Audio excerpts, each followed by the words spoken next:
The morning sun streamed through the tall windows of Cedar Grove Municipal Court, casting long shadows across the polished wooden benches. It was 9:15 a.m., and the courtroom buzzed with nervous energy as people waited for their cases to be called. Among them sat Dr. Michelle Richardson, her dark hands folded neatly in her lap as she observed others presenting their cases. Judge William Harrison's reputation preceded him.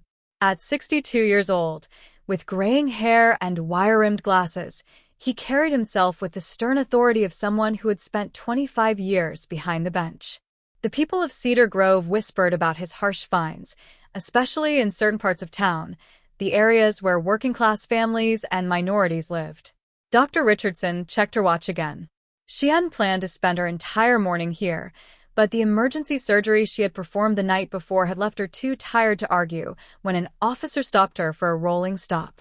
Now, wearing her crisp blue blazer and black pants, she sat patiently, watching case after case move through the system like items on a conveyor belt. Next case, Judge Harrison's voice boomed through the courtroom. His eyes never left the papers in front of him as he processed each case with mechanical efficiency. The morning proceeded with a predictable rhythm: call, approach, plea, fine, next case. 2 rows ahead of Michelle, a young white college student approached the bench for speeding. Judge Harrison looked up, his stern expression softening slightly. "First offense?" he asked, his tone almost fatherly. When the student nodded, Harrison reduced the fine to a warning and a defensive driving course. "Be more careful next time, son." Michelle noticed the patterns. She had spent enough time in hospitals to recognize systemic issues, whether they appeared in healthcare or, apparently, in the justice system. Her fingers absently touched the stethoscope in her bag, a habit she had developed over 15 years of pediatric surgery. The court clerk, Mrs. Peterson, a woman in her mid-50s with kind eyes and gray hair, called out the next case. Dr. Michelle Richardson, traffic violation, rolling stop at the intersection of Maple and 4th. Michelle stood, smoothing her pants as she did so. Several courthouse regulars noticed her presence. Officer Johnson, the bailiff, straightened up slightly. He had seen Dr. Richardson last month when she treated his nephew's broken arm at Cedar Grove Children's Hospital.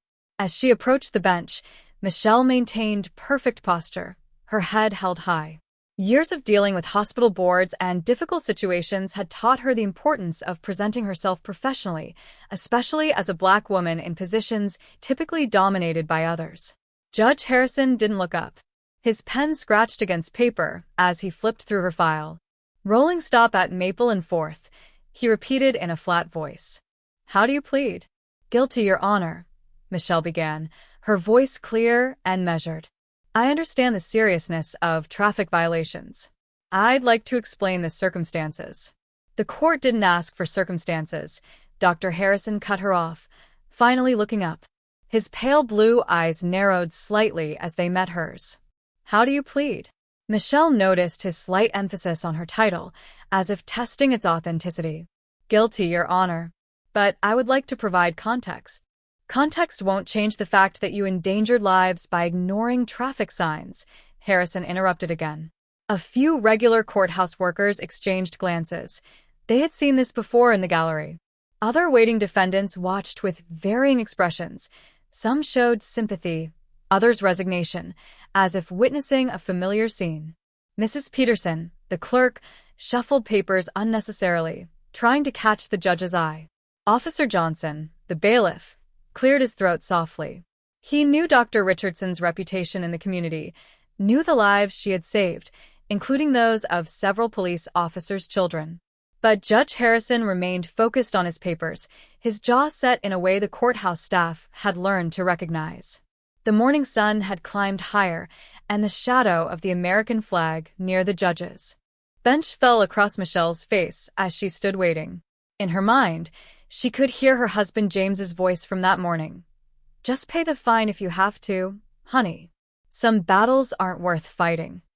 But as she stood before Judge Harrison's bench, watching his dismissive handling of her case, Dr. Michelle Richardson knew this might be one battle that needed to be fought, not just for herself, but for everyone else who had stood in the same spot, feeling the weight of prejudgment before justice. Judge Harrison straightened in his chair, looking down at Dr. Richardson with cold eyes. The morning light made the silver in his hair shine, but there was no warmth in his expression. He picked up the file again, making a show of reading it slowly, while the courtroom remained silent.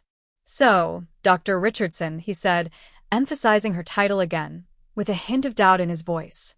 "You were stopped at 11:45 p.m. on a Tuesday night. Rather late for a doctor to be out, isn't it?"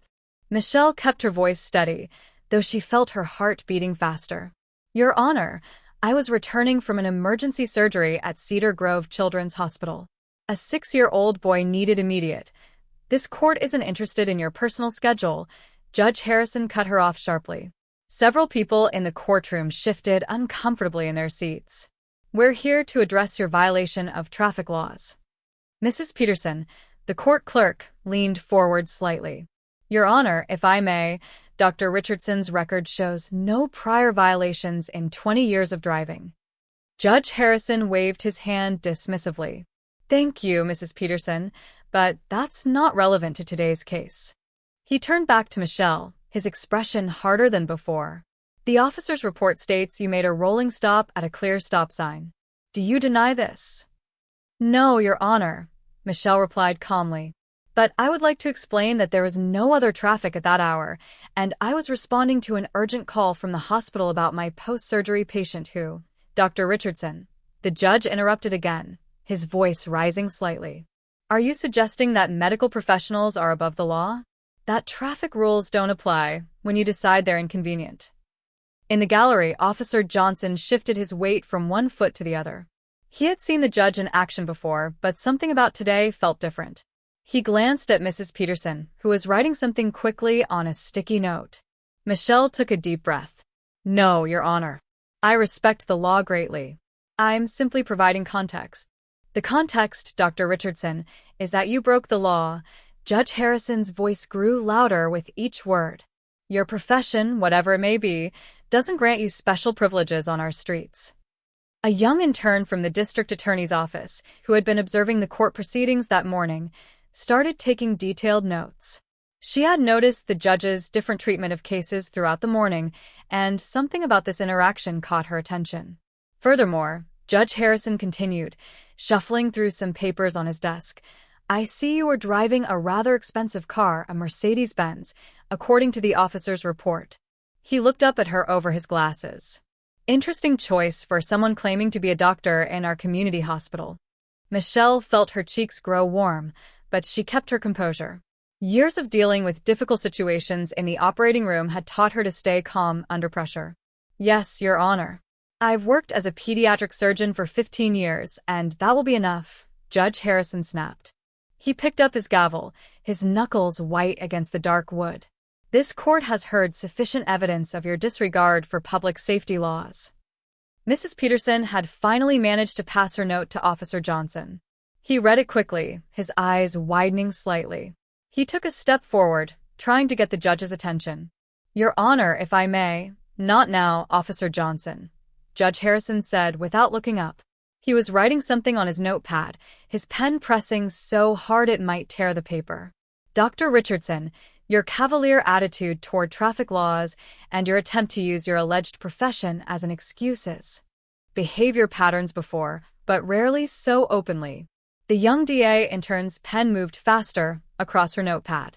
Michelle stood straight, her hand unconsciously touching her hospital ID card in her pocket.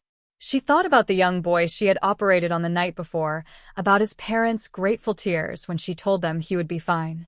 She thought about her husband James, probably in his office at City Hall right now, unaware of what was happening in this courtroom. The morning sun had shifted, and now the courtroom felt warmer, almost uncomfortably so. Judge Harrison lifted his gavel, his face set in stone, ready to deliver his judgment. But before he could speak, Officer Johnson cleared his throat again, louder this time, holding Mrs. Peterson's note like a flag of truce. The tension in the courtroom was thick enough to cut with a scalpel, and Dr. Michelle Richardson knew that whatever came next would be about much more than a simple traffic violation. Judge Harrison looked at Officer Johnson with clear annoyance, completely ignoring the note in the bailiff's hand. The morning had grown warmer, and small beads of sweat appeared on the judge's forehead as he turned back to Dr. Richardson. Given your obvious disregard for traffic laws and your less-than-respectful attitude in my courtroom, Judge Harrison announced his. He looked up, but Michelle was already walking toward the courtroom doors, her head held high. The morning sun streaming through the windows caught her wedding ring, making it sparkle behind her. The whispers in the courtroom grew louder. Several people were still on their phones, no longer trying to hide them. The young DA in turn closed her notebook with a determined look on her face as she turned to her supervisor. As Dr. Michelle Richardson pushed open the heavy wooden doors, she pulled out her own phone. She had a text message from her husband. "How did traffic court go, hon?" She paused in the courthouse hallway, looking at her phone. The truth about what had just happened would soon reach City Hall, and Michelle knew that this was no longer just about a traffic ticket. It was about justice, fairness, and the change that Cedar Grove desperately needed. The news spread through Cedar Grove City Hall like wildfire. Mayor James Richardson was in the middle of a budget meeting when his secretary, Linda, rushed in with an urgent message. His face remained calm as he read the text messages describing what had happened to his wife in Judge Harrison's courtroom. But those who knew him well could see the subtle tightening of his jaw. Concerning. Several regular courthouse workers exchanged knowing looks. They had witnessed the judges. "Ladies and gentlemen," the mayor said, standing up slowly, "we'll need to continue this meeting another time." His voice was steady, controlled, just like Michelle's had been in the courtroom. The other officials exchanged knowing looks as they gathered their papers. Meanwhile, back at the courthouse, Judge Harrison sat in his chambers, his hands shaking as he poured his third glass of water. The morning's events played over and over in his mind. Mrs. Peterson had canceled the rest of the morning's cases, citing technical difficulties with the court system. "What have I done?" he muttered to himself, loosening his tie.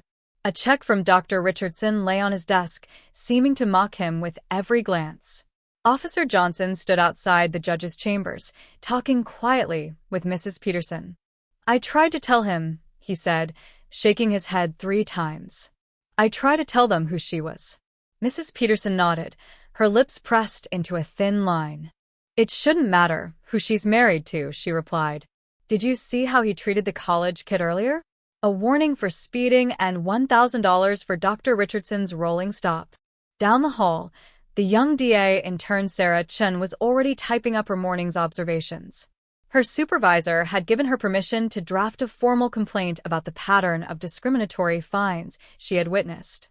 Her fingers flew across the keyboard as she documented every detail. At Cedar Grove Children's Hospital, nurses and doctors gathered around their phones during lunch break, sharing videos that some courtroom observers had managed to record despite the rules. Dr. Thompson, the chief of surgery, watched with growing anger as he saw his best pediatric surgeon being humiliated. "She operated for 6 hours last night to save that boy," he said to no one in particular. "And this is how our justice system treats her?" Back at City Hall, Mayor Richardson sat alone in his office, looking at a framed photo on his desk. It showed him and Michelle at a charity gala last year, both smiling, her hand resting on his shoulder. He picked up his phone and made a call. "Get me everything you can find on Judge Harrison's court records for the past 5 years, he said quietly. "Every fine, every sentence, every decision, and I mean everything." In the courthouse parking lot, Michelle sat in her Mercedes, finally allowing herself a moment to process what had happened. Her phone hadn't stopped buzzing with messages of support from colleagues, friends, and community members. She opened a text from James. "Stay where you are, honey. I'm coming to meet you." As she waited, she watched people coming and going from the courthouse. Some recognized her and nodded in solidarity. A young Black woman with 2 small children walked past, and Michelle thought about how many others might have faced similar treatment in that courtroom, but without the protection of a prominent name or position. Inside his chambers, Judge Harrison was now on the phone with his personal attorney. "There must be something we can do," he said, his voice desperate. "I didn't know who she was. I didn't know she was the mayor's wife." "That's exactly the problem, Bill," his attorney replied wearily. "The fact that you think it would have made a difference if you had known." Mrs. Peterson and Officer Johnson had moved to the clerk's office, where they were carefully pulling records from recent cases. Years of working in the court had taught them to document everything, and now those records might finally serve a purpose. The afternoon sun cast long shadows across the courthouse steps as Mayor James Richardson's official car pulled into the parking lot. He stepped out, straightening his tie, his face composed but determined. Several people stopped to watch as he walked toward his wife's car. Michelle got out to meet him, and they embraced briefly. No words were needed. They both understood that what had happened today was bigger than just a traffic fine. It was about every person who had ever sat in that courtroom feeling powerless, every fine that had been unfairly imposed, every voice that had been silenced. The stage was set for change in Cedar Grove, and it had started with a simple rolling stop at a quiet intersection late one night. Mayor James Richardson sat in his office later that afternoon, surrounded by stacks of court records. His normally tidy desk was covered with papers, each one telling a story of Judge Harrison's decisions over the past 5 years. The patterns were impossible to ignore.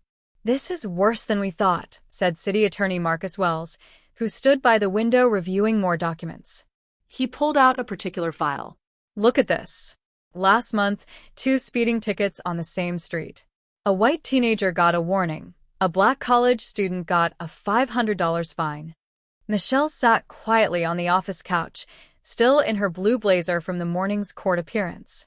She watched her husband's face as he read through the files, noting how his expression grew darker with each page. 600 cases in the past year alone, James said, his voice heavy. Average fine for white defendants, $120. Average for minorities, $475. He placed the paper down carefully, though his hands wanted to crumble it. A knock at the door interrupted them. Sarah Chun, the DA intern who had witnessed the morning's events, entered with her supervisor. "Mayor Richardson," she said, her voice slightly nervous but determined, "I have my complete report from this morning, plus 3 months of similar observations." James stilt for her 2 seat. "Tell me everything you saw, Miss Chun. Don't leave out any details." As Sarah began describing the pattern of behavior she witnessed in Judge Harrison's courtroom, Michelle's phone buzzed. It was a text from Dr. Thompson at the hospital. "The boy you operated on last night is awake and doing well. His parents are asking about you." They saw the courthouse video. Despite rules against recording, several clips had already gone viral on social media. Cedar Grove was trending on Twitter, and national news outlets were beginning to pick up the story. James nodded, standing up to pace his office. "Marcus, what are our options here?" The city attorney adjusted his glasses. "We have enough evidence to request a state investigation into discriminatory practices. The numbers alone are damning, plus today's incident, the viral videos, and Miss Chen's documentation." Another knock at the door. Mrs. Peterson and Officer Johnson entered, carrying more files from the courthouse. "Mayor Richardson," Mrs. Peterson said, her voice shaking slightly with emotion. "We've been keeping our own records, times when we tried to intervene, cases where the fines seemed excessive." James looked at the growing mountain of evidence, then at his wife. Michelle met his gaze and gave a slight nod. They had discussed this during lunch, how to handle this situation with grace and purpose, rather than revenge. "Get me the governor's office," James said to his secretary through the intercom, "and schedule a press conference for tomorrow morning." Meanwhile, across town, Judge Harrison sat in his living room watching the news coverage spread. His phone hadn't stopped ringing, reporters, colleagues, even old friends wanting to know his side of the story. He turned it off an hour ago. His wife, Margaret, brought him a cup of tea. "Bill," she said softly, "maybe it's time to consider retirement." Harrison shook his head. 25 years on the bench," he muttered. "I was just doing my job, maintaining order." Back at City Hall, the team worked into the evening. Sarah Chen's supervisor had contacted the State Judicial Review Board.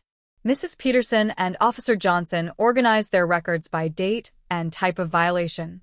Marcus Wells drafted official complaints and requests for investigation. Michelle stepped out of her husband's office around sunset, needing a moment alone in the hall. She found a young black mother waiting with her teenage son. "Dr. Richardson," the woman said hesitantly, I'm sorry to bother you, but Judge Harrison fined my son $600 last week for riding his bicycle on the sidewalk. We can't afford it, and they're threatening to arrest him if we don't pay by Friday. Michelle looked at the worried faces before her and felt a renewed sense of purpose. She took out her phone and texted James, "We need to help everyone affected by this, not just fix the system going forward." The sun set over Cedar Grove, casting long shadows through the city hall windows. In offices and homes across the city, people watched their phones and televisions, waiting to see. Richardson was not an isolated case. Thanks to dedicated city employees and concerned citizens, we uncovered evidence of a systematic pattern of discriminatory practices spanning several years. In his study, Judge Harrison watched the press conference on TV, his hands shaking as he poured another drink. His wife had taken their children to her sister's house to escape the media circus. "This isn't fair," he muttered to himself. "One incident, and they're destroying my whole career." But it wasn't just one incident. Sarah Chen's phone kept buzzing with new emails from people sharing their stories. College students who had to drop out because they couldn't pay excessive fines, single mothers who had to work extra shifts to pay penalties for minor violations, elderly people who had to skip meals to pay court costs. As James continued his press conference, Mitchell noticed a group gathering at the edge of the crowd. They were former defendants from Judge Harrison's court, holding handmade signs with their fine amounts written in big numbers. Their presence told the real story. This wasn't about one judge or one incident, but about years of unchecked power and prejudice. Therefore, Mayor Richardson announced, "I am formally requesting a full state investigation into our municipal court system. Additionally, we are establishing a review board to examine all fines imposed in the past 7 years with the goal of identifying and correcting unjust penalties." The cameras flashed again and reporters shouted questions, but Michelle wasn't watching them. She was looking at the people with the signs, seeing hope replace fear in their eyes. For the first time in years, they felt like someone was finally listening. The wheels of justice were turning in Cedar Grove, and this time, they were turning toward real change. 1 week after the press conference, Cedar Grove was still in the spotlight. The small city story had caught national attention, and the state investigation team had set up temporary offices in City Hall's East Wing. Michelle sat in a community center, listening to people share their stories. The room was packed. People stood along the walls, each waiting for their chance to speak. A team of volunteer lawyers sat at tables helping people fill out forms to appeal their unfair fines. "He charged me $800 for a broken taillight," an elderly woman said, wiping tears from her eyes. "I had to sell my wedding ring to pay it." Michelle reached out and held the woman's hand as Sarah Chen, now promoted to lead investigator, carefully documented her story. Across town, Judge Harrison faced his own meeting with the State Judicial Review Board. The once proud judge looked smaller now, sitting alone at a large table while 5 board members reviewed his cases. Judge Harrison, the board chairman, spoke, "We found that in the past 7 years, you imposed fines on minority defendants that were on average 400% higher than those given to white defendants for identical offenses. How do you explain this?" Harrison shifted in his chair. "I was maintaining order," he mumbled. "The fines were meant to ensure compliance with the law. By charging a black teenager $500 for jaywalking while giving a white teenager a warning for the same offense," another board member asked, holding up specific case files.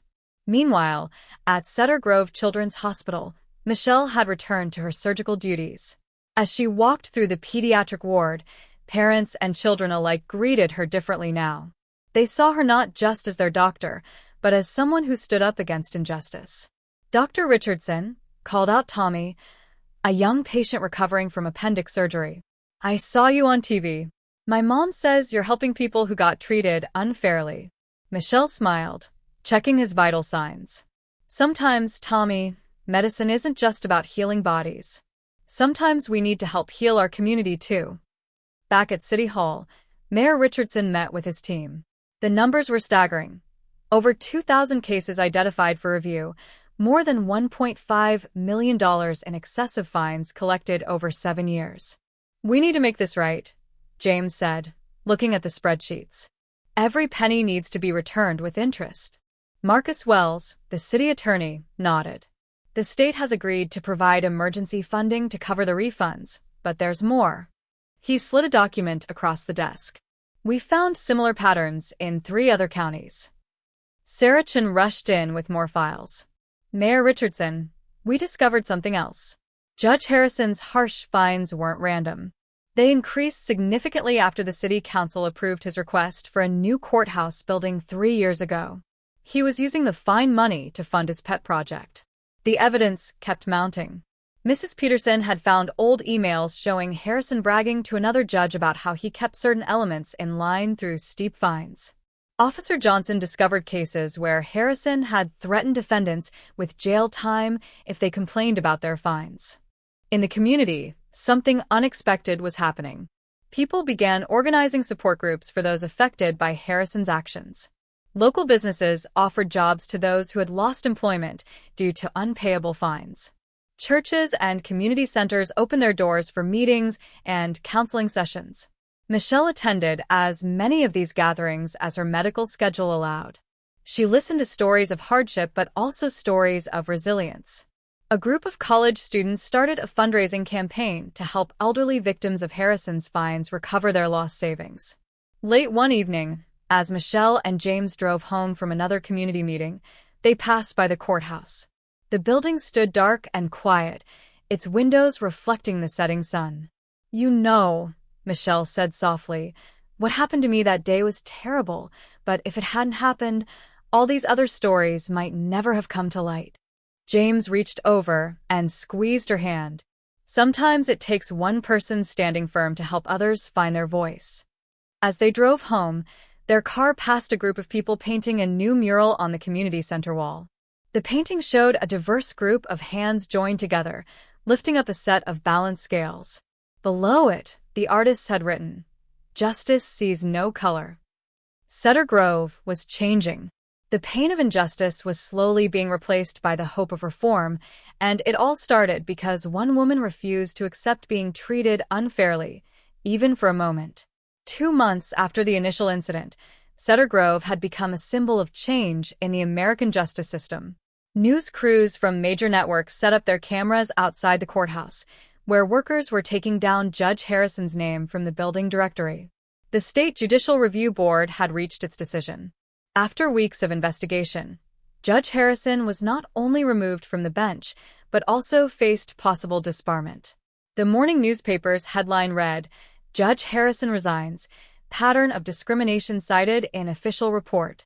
Michelle sat in her hospital office, reading emails from people across the country. Some shared similar stories of courtroom discrimination, while others thanked her for standing up.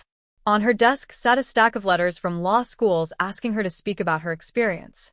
"Dr. Richardson." Her assistant poked her head in. "There's someone here to see you." An elderly black woman walked in slowly, leaning on a cane. Michelle recognized her from the community meetings. Mrs. Jenkins had lost her home trying to pay one of Harrison's excessive fines. "Doctor," Mrs. Jenkins said, tears in her eyes, "I got this in the mail today." She held out an envelope. Inside was a check from the city, refunding her fine plus interest. "I can finally get my house back." Across town at City Hall, Mayor Richardson met with the new Judicial Selection Committee. The room looked different now.